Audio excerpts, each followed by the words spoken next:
專題靈修系列，發揮恩賜，活出召命。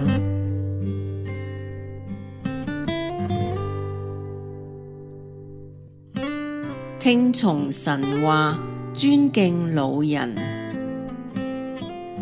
利未記19章32節，在白髮的人面前，你要站起來，也要尊敬老人，又要敬畏你的神，我是耶和華。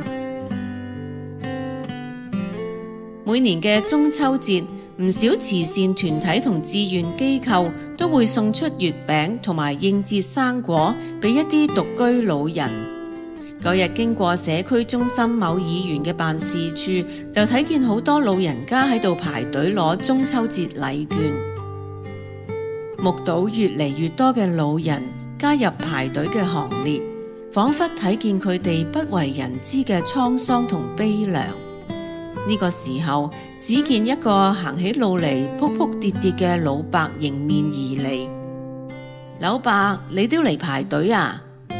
我認出佢係幾年前做義工嘅時候探訪過嘅獨居老人，或者佢唔認得我啦，只係望咗我一眼就走開。但係佢賺人熱淚嘅身世，卻好似電影一樣，一幕一幕咁映入我嘅眼簾。20幾年前，老伯40幾歲嘅太太因病離世，留低一個只有6歲嘅女，冇人照顧。經親友介紹，喺鄉下娶咗一個比佢後生23歲嘅女子為妻，並且於同年嘅年底申請嚟香港定居。雖然生活艱苦，但係夫妻兩個相敬如賓，恩愛非常。喺7年之內生咗4個仔女，而養妻活兒嘅重擔亦都順理成章咁落到老伯嘅身上。佢除咗日頭喺苗圃工作，夜晚仲兼任大廈看更。正如佢所講，每逢週末拖住疲乏嘅身軀返到屋企，但係見到兒女成群，日漸長大，所有嘅辛苦都變得微不足道，雖苦猶樂。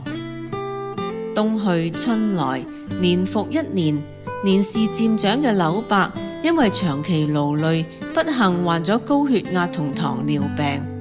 但係諗到能夠讓家人生活無憂，即使辛苦亦都值得。就喺佢憧憬住未來嘅時候，朋友話俾佢知，年過40卻風韻猶存嘅妻子紅杏出牆。更可悲嘅係，呢對老夫少妻所生嘅4個仔女，亦都因為平日甚少同父親溝通而關係疏離。4年前，老伯更加因為離婚而大受打擊，精神出現咗問題。70幾歲嘅佢，由於身患多種疾病，即使經常住院，亦都冇親人嚟探佢。而家佢獨自住喺一個密封斗室嘅公屋，過住孤苦伶仃嘅生活。日光之下無新事，每日接觸到唔同嘅人同埋事，每日有唔同嘅感觸。或者我哋睇得多咗，心就會麻木。但係如果我哋對身邊嘅人同埋事有敏銳嘅觸覺，有一份關懷別人嘅心，就會將愛心付諸行動。喺我哋身處嘅環境，其實有好多獨居老人。我哋懷住大愛做小事，對身邊有需要嘅人表達愛心，獻上關懷。強壯乃少年人的榮耀，白髮為老年人的尊榮。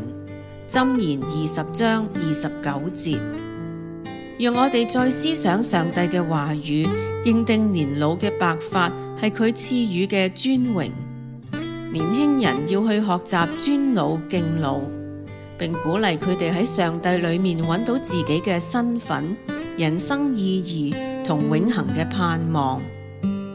此外，我哋透過探訪慰問，送上小禮物以示關心。對於有經濟困難嘅，可以協助尋求社會嘅援助，使老年人感到被關愛，被珍視、被尊榮。